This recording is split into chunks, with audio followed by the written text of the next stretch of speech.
नमस्कार दोस्तों, Partha education channel पे आप सभी का स्वागत है। और आज हम लोग एक इंटरव्यू शूट कर रहे हैं आप लोगों के लिए कि कैसे नेट जेआरएफ आप बहुत ही आसानी तरीके से क्रैक कर सकते हैं।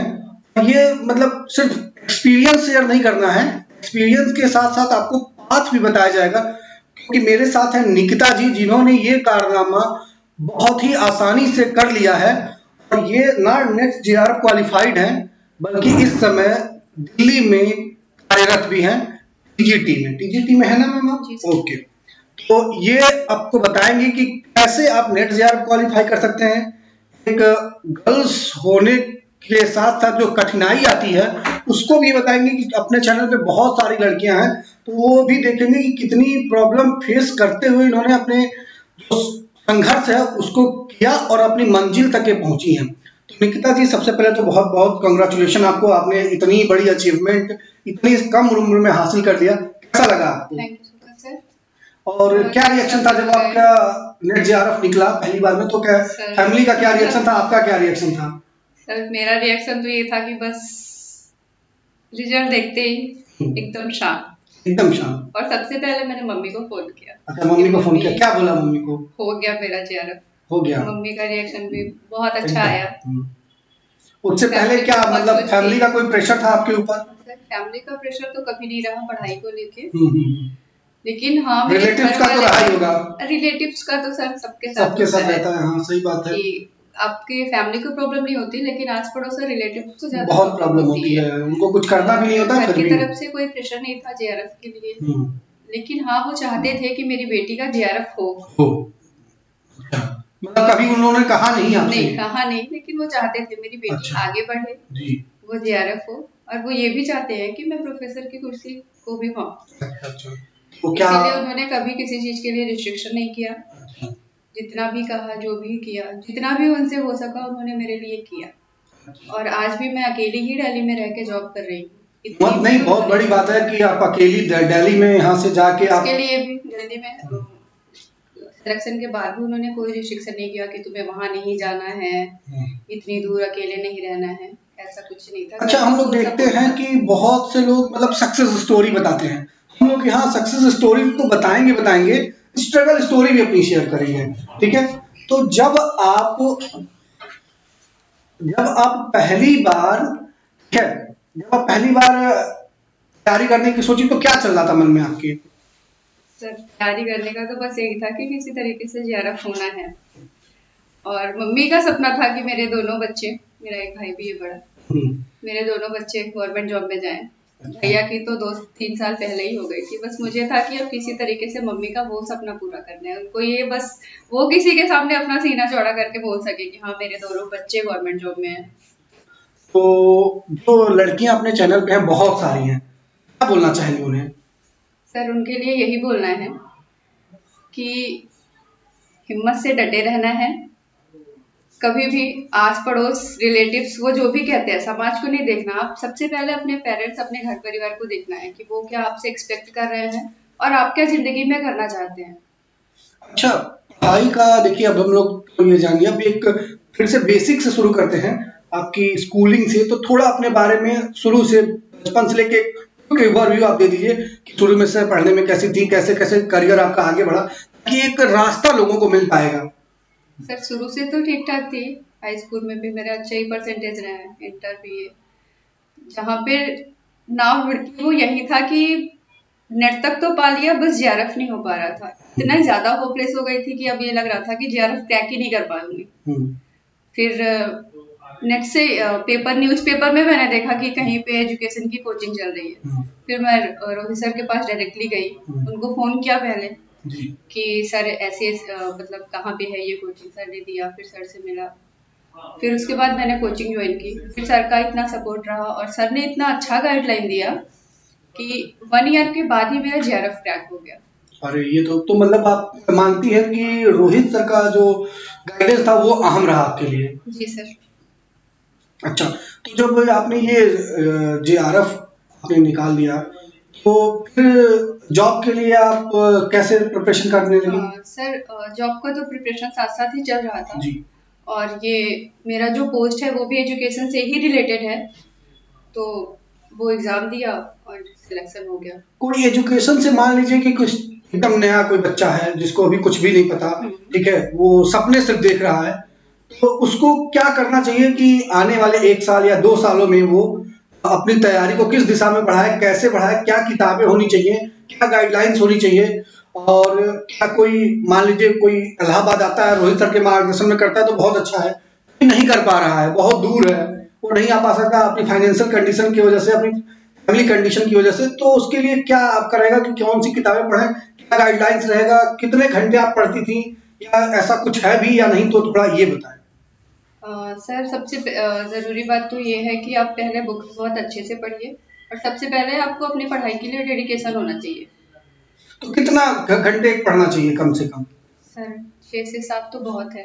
6 से 7 घंटे आप मानती हैं कि अगर कोई रेगुलर पढ़े, कितना समय, कितने दिन में अगर 6-7 घंटे पढ़े, मतलब 1 महीना, 2 महीना, 10 महीने, 1 साल? सर 6 मंथ तो हमें लग रहा है इनफ है। अच्छा, 6 मंथ आपको लग रहा है अगर कि आप कोई पूरे डेडिकेशन से डेडिकेशन के साथ पढ़ते हैं 7 महीने 7 घंटे, तो 6 महीने में क्रैक हो जाएगा। हाँ। कुछ किताबें बताएंगी जो आपको याद आ रहा हो नाम अगर? सर एक अरुण कुमार सिंह है, साइकोलॉजी की है, जी। एस.सी. गुप्ता सर की बुक है, वो अच्छी है। तो नोट कर लीजिएगा ये आप लोग नाम, ठीक है, आप लोग पूछते भी रहते हैं बार बार कमेंट में भी कि कुछ नाम बताइए, नाम बताइए, एक इंडिविजुअल कमेंट पे जाके हर बार रिप्लाई करना संभव नहीं हो पाता है, तो मैम जो भी किताब बता रही हैं आप लोग उसको एक बार नोट कर लीजिए, एक बार फिर से बता दें आप। Sir SC. गुप्ता सर की है साइकोलॉजी की, उनकी तो हर एक बुक बहुत अच्छी है, नेट के पर्पज से, जेआरएफ के पर्पज से। एक अरुण कुमार सर की बुक्स है, वो काफ़ी अच्छी है। एस.के. मंगल की बुक तकनीकी की है, उससे काफ़ी हेल्प मिल जाती है। और सर ऐसी अच्छा, जॉब जब आपने पीडीएफ में अपना नाम देखा या रोल नंबर देखा तो कैसा लगा? सर सब तो बहुत ज़्यादा खुशी हो गई कि सेंसलेस हो गया, समझ नहीं आया कि क्या बोलूँ, किसको बोलूँ। और घर वालों का क्या रिएक्शन था? सर घर वाले तो बहुत ही ज़्यादा खुश थे। तो आपको पता चला कि दिल्ली में जाके अकेले रहना, तो कुछ फियर आया आपको? नहीं। कोई फियर नहीं, आज भी आप अकेले वहां रह रहे जी हैं। सर। तो आगे का फ्यूचर प्लान क्या है आपका, थोड़ा बताएं, कि इतना सक्सेस मिलने के बावजूद भी आप सेटिस्फाइड हैं या आपके रास्ते अभी और आगे तक हैं? यस सर, अभी रास्ते और आगे हैं, अभी तो प्रोफेसर की कुर्सी पानी है। प्रोफेसर के लिए आप अभी प्रयासरत रहते हैं। Yes sir. अच्छा, तो रोहित सर को भी हम बुला लेते हैं और पूछते हैं कि जब एक स्टूडेंट जो इतना होपलेस हो, जब वो आता है ऐसे मुकाम पे सक्सेस होके, तो क्या एक टीचर के लिए क्या अहमियत रहती है, वो बताएं। रोहित सर प्लीज आप आए, कुछ बताएं सर कि कैसा फीलिंग हुआ जब आपको पता चला कि इनका जेआरएफ हो गया, और इतना, जैसा ये बता रही है कि काफी मतलब कई बार नेट हो जा रहा था, जेआरएफ नहीं हो रहा था, तो जब आपको पता चला कि इनका जेआरएफ हो गया, और क्या आपको लगा कि इनका हो जाएगा, जब आपने बोली कॉल करके मिली आपसे, तो क्या आपके मन में देखने पे आया, और जब इनका हो गया तो क्या प्रतिक्रिया थी आपकी? देखिए, मैं सबसे ये कहना चाहूंगा कि फर्स्ट ऑफ ऑल कोई मेरे पास आता है, मुझसे पढ़ता है, अपनी तैयारी करता है, वो तो ठीक है, लेकिन जैसे निकिता जी ने कहा कि सबसे पहला काम किसी भी स्टूडेंट का खुद का डेडिकेशन होता है। पहले स्टूडेंट को खुद से, खुद के प्रति एकदम ईमानदारी से लगना पड़ेगा। टीचर क्या है? टीचर, कोचिंग सिर्फ और सिर्फ एक साधन है, एक मार्गदर्शक है, जो आपको बता सकते हैं, दिखा सकते हैं, समझा सकते हैं। बट बहुत सारे मेरे स्टूडेंट ऐसे हैं जो मुझसे पढ़ते हैं और वो शायद लगे रहते हैं, लेकिन उनको इतनी जल्दी सफलता नहीं मिलती। लेकिन निकिता का डेडिकेशन, निकिता के अपने पढ़ने के तरीके और क्लास में लगातार प्रश्न पूछना, क्वेरी करना, साथ ही साथ अपने कैरियर को लेकर जो इनका फोकस करने का सिस्टम था वो बहुत अच्छा था। तो मैं अपने हर स्टूडेंट को ये सजेस्ट करूंगा कि खुद से पढ़ें, खुद से मेहनत करें, खुद से काम करें। अगर आपको एजुकेशन में या यूजीसी फर्स्ट पेपर में किसी भी सब्जेक्ट के स्टूडेंट को कोई भी प्रॉब्लम होती है तो वो मुझसे संपर्क कर सकता है। मैं सबके लिए डेडिकेट होकर काम करना चाहता हूँ। सर, एक बड़ा इशू आता है, बच्चे कहते हैं, और एज ए टीचर हम लोग हैं तो बड़ा, मैं अभी भी टीचर बन गया, एजुकेशन फ्री होना चाहिए, बड़ा क्लियर रूल है, लेकिन बात यह आती है कि सर एक टीचर को अपना जीवन यापन भी उसे चलाना रहता है, तो लोगों को ये लगता है कि ये एक्सपेंस है, जबकि मुझे लगता है कि ये इन्वेस्टमेंट है। जैसे आप अपना घर बनाते हैं रहने के लिए कि धूप से बच सके, छांव से बच सके, मुझे लगता है कि एक्सपेंस है। क्या कहना है आपका इस पे? देखिए, मैं बिल्कुल इस बात से सहमत हूँ कि शिक्षा का व्यावसायीकरण नहीं होना चाहिए।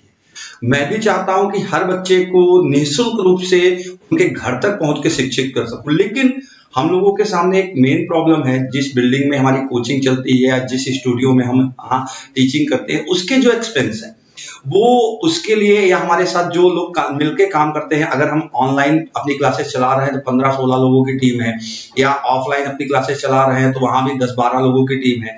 हर महीने इतने इन्वेस्टमेंट होते हैं। तो मैं फिर भी ये कहना चाहूंगा कि शिक्षा व्यवसाय नहीं है। मैं पूरी कोशिश करता हूं कि हर बच्चे को निःशुल्क रूप से शिक्षित किया जा सके। इसीलिए अभी आपने देखा होगा टेट की क्लासेस चल रही हैं। मैं टेट के फ्री स्टेट और सीटेट के फ्री क्लासेस पढ़ा रहा हूं, उनसे कोई भी चार्जेज नहीं ले रहा हूं, निःशुल्क टेस्ट करा रहा हूं। हमारे ऑफलाइन ऑनलाइन दोनों तरीके से जो भी बच्चा जैसे भी प्रॉफिट पा सकता है उसको देने की कोशिश कर रहा हूं। लेकिन फिर भी हर टीचर कुछ ना कुछ अपना अर्निंग करना चाहता है, लेकिन अर्निंग किस लिए? अगर वो थोड़े से मेहनत करके आपको उससे ज्यादा दे सकता है, उससे ज्यादा आप पा सकते हैं, तो मुझे नहीं लगता कि आपको वो इन्वेस्टमेंट करने में कोई प्रॉब्लम आनी चाहिए। बिल्कुल होना चाहिए। सर ये मैं देख रहा हूँ कि एजुकेशन का तो मान लीजिए यूट्यूब पे उतना नहीं हो है, क्योंकि बहुत सिलेबस है तो सबके बस की, लेकिन बाल विकास का मैं देखता हूँ कि सर कोई भी बाल विकास पढ़ाने लग रहा है आजकल। और मतलब कुछ भी गलत सही कुछ भी पढ़ा देते हैं, बस एक मार्केटिंग की जा रही है।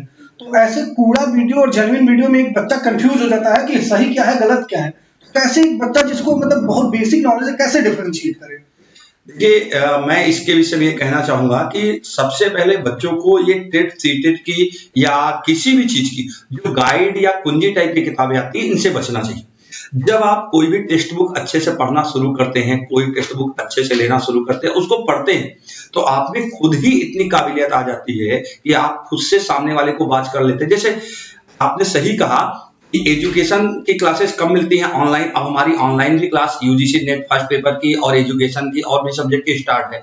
उसके अलावा UP TET, C TET, super TET में जो बाल विकास है, उसके कूड़ा छाप वीडियो बच्चे देख लेते हैं या कूड़ा छापे किताबें ले लेते हैं, उससे बहुत कंफ्यूजन क्रिएट होता है। तो मैं चाहता हूं कि बच्चे टेक्स्ट बुक पढ़ें। अगर टेक्स्ट बुक पढ़ेंगे, आप अपने टीचर से खुद ही क्वेरी करेंगे, और आपके टीचर जब आपको कोहलर और कोहलबर्ग में अंतर नहीं बता पाएंगे, आपके टीचर जब आपको ये नहीं बता पाएंगे कि फ्रायड की रक्षात्मक युक्तियां क्या है, तो आप खुद ही उस पे काम कर सकते हैं, खुद ही अंतर्वास कर सकते हैं कि क्या सही है और क्या गलत है। अच्छा, निकिता जी के बारे में आते हैं। जब आपको पता चला कि इनका जेआरएफ हो गया है, क्या आपका पहला रिएक्शन था? ये निकिता हमारे यहाँ होनहार विद्यार्थियों में से एक थी, और मुझे पूरा यकीन था कि एक न एक दिन, आज नहीं तो कल, कल नहीं तो परसों, ये सफल होंगी। और जेआरएफ मुझे बिल्कुल एक्सपेक्ट था, मैं इनसे ये उम्मीद भी करता था। इनके साथ साथ कई स्टूडेंट थे जिनसे उम्मीद करता था। निकिता मेरी उम्मीदों पर खड़ी उतरी, और साथ ही साथ मुझे ये बिल्कुल पता था, निकिता ने जब मुझसे कहा कि सर मेरी जॉब लग गई है दिल्ली में DSSB में, और वो भी एजुकेशन के ही फील्ड में, मुझे बहुत खुशी हुई कि कम से कम कोई बच्चा ऐसा निकला कि जो एजुकेशन नेट जेआरएफ पे पढ़ने के साथ ही साथ उसने जॉब ओरिएंट कर रहा है। तो इसके लिए मैं बिल्कुल आश्वस्त था कि इनका जरूर हो जाएगा। निकिता जी, आपका ध्यान आकृष्ट करना चाहूंगा कि इतना बिजी शेड्यूल आपका है, फिर भी आप दिल्ली से आके हमारे यहाँ आपने इंटरव्यू दिया अपना, तो मेरी तरफ से तो बेस्ट विशेष है। एक बार फिर से आप, मैं जानना चाहूंगा, एक बार बच्चों को बता दीजिए कि कोई भी, जैसे कि नेट जेआरएफ और आपकी जॉब भी लगी हुई है, तो फील्ड में कोई बढ़ना चाहे तो सबसे बड़ा बात है डीमोटिवेट हो जाते हैं बच्चे। थोड़े टाइम पढ़ते हैं, एक रिजल्ट आता है, 2 रिजल्ट आता है, घर वाले भी बोलने लगते हैं कब तक पढ़ाएं। या सबकी फाइनेंशियल कंडीशन अलग अलग होती है, कोई 2 साल तैयारी कर सकता है, कोई 6 महीने ही कर सकता है। तो इस डीमोटिवेशन से कैसे बचें? आपकी लाइफ में भी आया होगा, जैसा आप बता रही थी कि आपका जेआरएफ एक बार में नहीं हुआ था, तो डीमोटिवेशन को मोटिवेशन में कैसे बदलें? सर उसका एक सबसे अच्छा यही उपाय है कि आप अपनी दृढ़ इच्छा शक्ति को जगाइए। वही एक साधन है जिससे आप अपने डिमोटिवेशन को मतलब लक्ष्य पे हमेशा फोकस रहे। हाँ, कभी उससे डेविएट नहीं हटे होना। नहीं। तो मतलब एकदम दृढ़ निश्चय रखना ही रखना, और कोई अल्टरनेट नहीं होगा। आप अपना कीमती समय हमें दी, उसके लिए आपका बहुत बहुत धन्यवाद। Thank you sir. आप थैंक यू वेरी मच।